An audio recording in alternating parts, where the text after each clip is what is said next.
Boom. Right. So here I am with A1iv, the assistant coach of SSG Academy. Aye.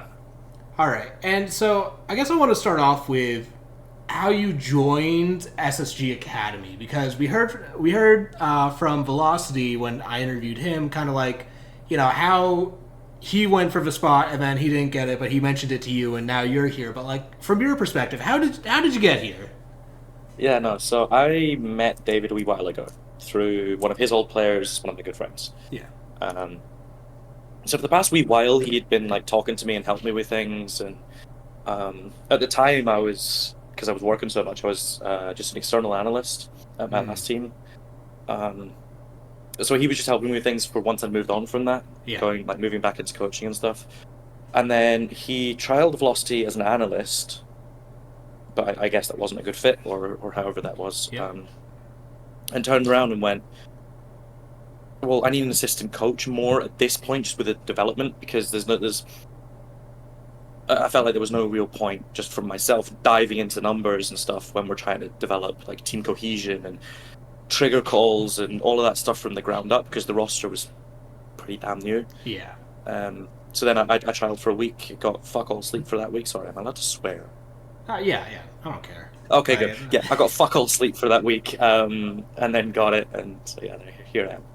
yeah. And so like, what kind of I guess, for lack of a better term, value do you bring? Like, what kind of specialization do you bring when it comes to the coaching? Because So DMC kind of mentioned that he's a lot in that like sports psychology segment and he's like setting up phenomenal. the Yeah. structure. Like, what do you specialize in? Is it the tactics, kind of same vein as DMC? Like, where are you?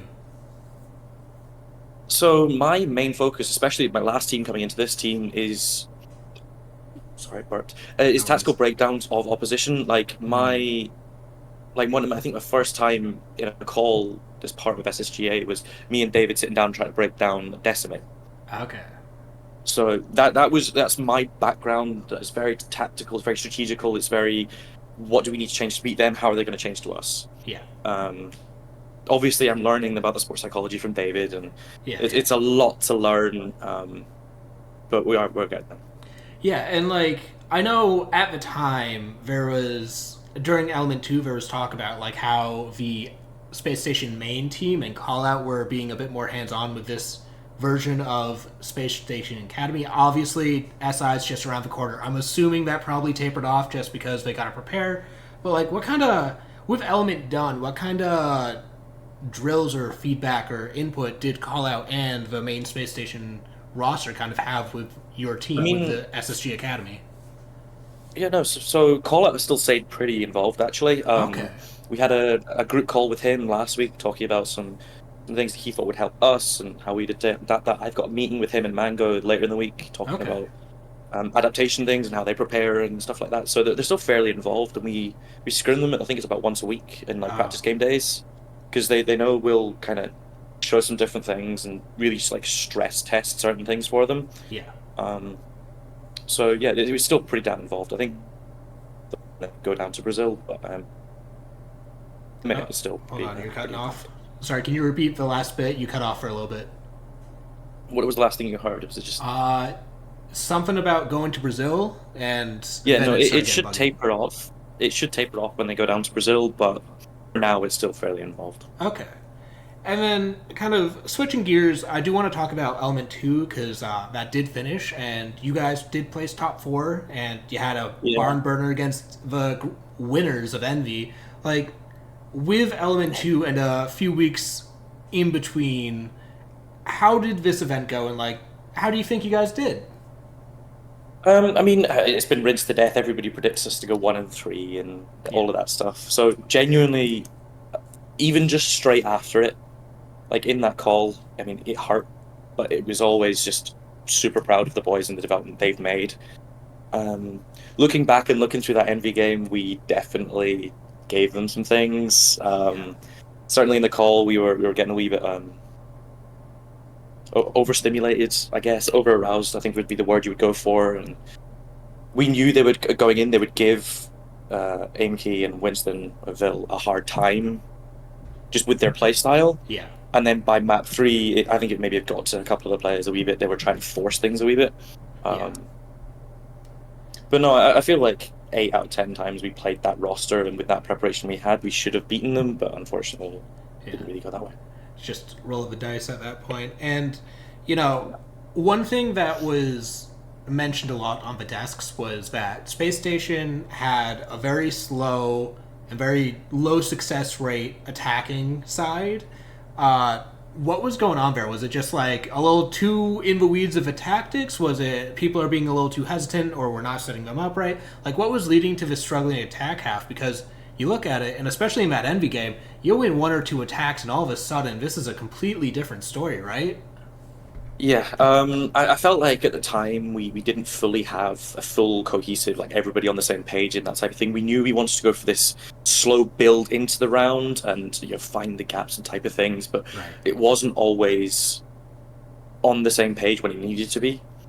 Um, so then that led to slight mistimings or miscommunications, and you saw like the rounds near the end when it clicked, we instantly won the round, but there was a Yeah. lot that it didn't quite go, and that's kind of where it kind of fell apart, I guess.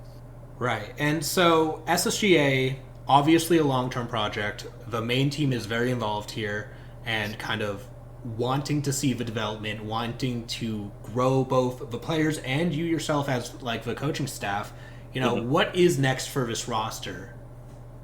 I mean, we're playing in a few like a minor tournament starting next month, I think it is. Yeah, next month, start of February. ZPL or whatever it's called. Yeah. So we're going to be using that as like just still developing and still growing, and then big goal on the horizon is those major quals. Um, we just with the way scrims have been going, with how the players feel where we are in the development cycle, we all like firmly believe semi-finals at least in those major quals are a very good possibility. Um, so yeah, that's kind of the goal we're working towards. Right. And, T2 kind of in a shakeup. Obviously, lots of players either getting called up to Pro League or, rosters disbanding. It's VNA roster shuffle for T2, obviously. Uh, who in this landscape are going to be the biggest threats for you going into that major qualifier later down the line? I think it's honestly too early to say. Obviously, the pro league teams that end up down in that those open or the LCQs, however they formatted that Yeah, now, they're always going to be the big threat. They're always going to go in with a target on their back. Um, Envy gave us a hard time, but they're no longer there. yeah. CLB, depending on what they do, that could be an issue. I think we can beat them. Same with Karn, although I don't quite know what's happening with that roster. Um, but yeah, it's kind of the main T2 boys if they stay together. It's the easiest answer, but that's Okay. kind of Yeah. where it lies. All right. Well, before I close this out, is there anything you want to say? Anyone you want to shout out? No, I just want to thank David and the SSG boys for being phenomenal. Me coming in, having to like so much to learn, and they have all been absolutely fantastic, and their development has been phenomenal. And David's faith in me, and then Call Out and Mango have been really helpful as well. So just a lot of thanks for them boys to where I am at the minute. All right.